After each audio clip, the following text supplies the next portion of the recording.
Hello and welcome back to David Galata Book Dreamer. I'm David Galata, author of Crew of Ganges, Veil of Strife, and Painful Medicine, amongst others. Today, what I want to talk about is the ship Ganges, which is featured in my Crucible Spirals Trilogy, terraforms planets for future colonists, even though they don't colonize the planets they rebuild. In fact, the crew have no idea as to whether or not anyone is living on all of these worlds that they've been terraforming. And well, at the Crucible Spirals, they're up to number 35. So they don't know. They're taking it all on faith, which leads to some arguments and leads to some discontent amongst some crew members, which is part of the Crucible Spirals itself. And I want to touch on what I, as the author of these books, want to bring forward possibly in the future, and that is the point of view of some of the colonies that Ganges have built and left behind now that they are inhabited. Who went there? What kinds of cultures did they create? And I've got a few ideas already, and some of them are down on paper. Some of them I'm not going to talk about because they'll be the topic of future books.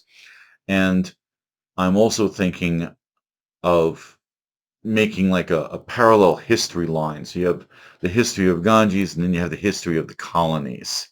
And at this point, they're kind of converging. So colonies.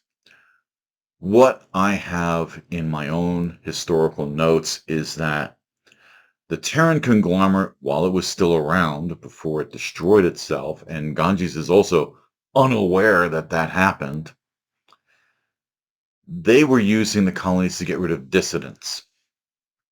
Anyone that the Terran conglomerate nations found inconvenient or complained too much or were causing trouble, they would just ship them and their families and their communities, and they would just pack them into colony ships and go, get out of here, and would pick one of the colonies that Ganges had created. And again, the crew of Ganges are completely unaware that this is going on. They have no idea. So the Terran conglomerate is getting rid of the radical elements in their society or the reactionary elements in their society. Anyone who would question the power structure of the Terran conglomerate itself was basically shipped off to have their great great grandchildren live somewhere else because all the colony ships were slow boats. None of them broke the speed of light. None of them could get there real quick. It took generations, and the further that Ganges went out into the deeps of space to create terraformed worlds, the longer it took for the colony ships to get there. So this is an issue. So by the time these colonists arrive, well, it's not the colonists who were shipped out. It's their great great grandkids who are finally finding this world they've been sent to, along with an AI. This was part of the thing that kept a lot of the colonists in line while they were living out their sentences, was that the ships were run by the AI solidarity, and the AIs, being highly enlightened, did not like the idea that these people were being punished. So they were trusting their counterpart, Naga, who is the AI of Ganges, to do the right thing when it came to terraforming worlds. And they would tell the colonists, hey, you're going to a better place. And it's going to be a better place. You're going to be setting up your own society. And hey, you can start here in the ship. So they could try out different political schemes. They could try out different social schemes to see what worked for them best. So by the time they got to the colony, they had a stable society in place and hopefully a stable world to colonize. Now, by the time Ganges had finished with Planet 9 and forward, every single one of those worlds was an artisan work of beauty. So the colonists would arrive and just be awestruck with this gorgeous planet that is basically given to them by Ganges for free, along with all kinds of instructions. And here's how we built it. So if anything goes wrong, you can rebuild it. Or if you want to change something, here's how to do it. And no, we don't do house calls. And so they had this new system to call their own. Didn't even have a name yet. They were the ones who had to make a name for their world, which was only appropriate. They had a beginning city to work with. They had, equipment both in orbit and on the planet that they could use, and each planet had a full ecosystem. Well, some of these societies decided to be non-technological, and so they didn't use the cities, even though the AI was placed into the colony socket, because they still wanted to have a relationship with the AI, but they wanted to live off the land. Okay, there was a lot of land. There was a world's worth of land. You could live as a non-technological society for hundreds of generations and not even think about it on one of these worlds. At the same time, there were colonies who decided that they wanted to make a real, technological world here, one that was like a technocratic paradise. Sure, they can do that too. They had full rights to using this system the way they wanted. There were a handful who decided to create ships like Ganges of their own and send them out into the dark to help with furthering the colonization of the galaxy. So now there's not just one Ganges, but two, three, four. So these people were so inspired by what Ganges was able to do, and they had all the diagrams and knowledge that Ganges had left behind, that they could then build their own version of that ship and create a terraforming class vessel of their own and send it out on its endless journey. Uh, One of the cultures that did that was very leaning toward the Norse. They're very Scandinavian in nature. The rest of the European Parliament did not particularly care for these people and wanted them out. This is the kind of garbage that was going on Earth at that time. And so when they came and found this beautiful home, they were like, hey, why don't we do this for others as well? Why just leave it to just this one ship? What if something happens to Ganges in the dark? We don't know. So let's do our own thing. There's another colony that decided to not live upon its home.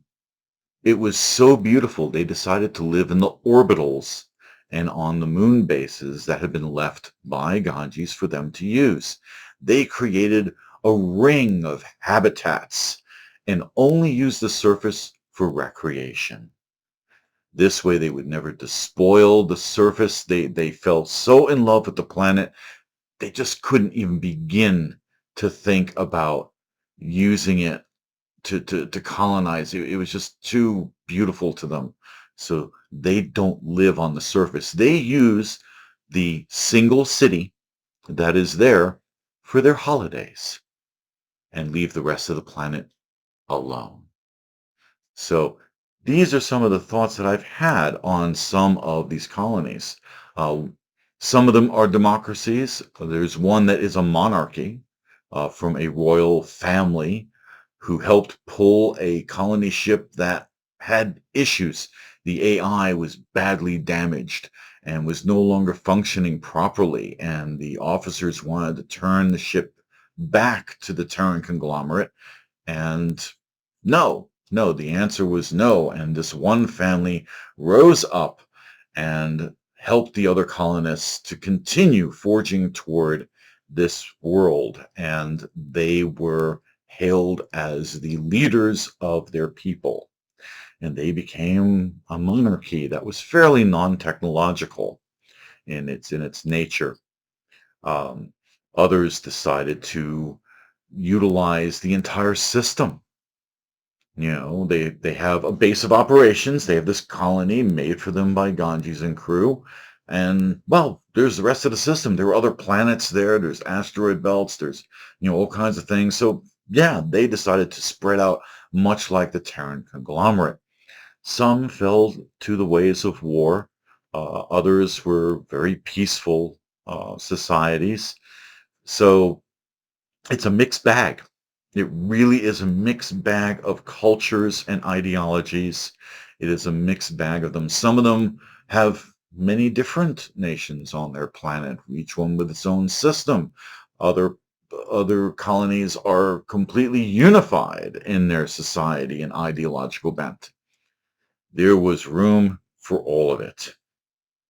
And so the colony worlds were able to develop as they pleased without having the Terran conglomerate breathing down their necks.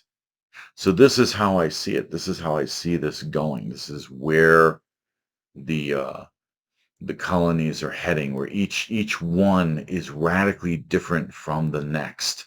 And yet the gulf between them is generations wide. It just takes so long to travel the depths of space that they don't really affect each other. You know, they're not really interacting or trading with one another. They're simply creating their own systems within each star system that they're in, within each colony.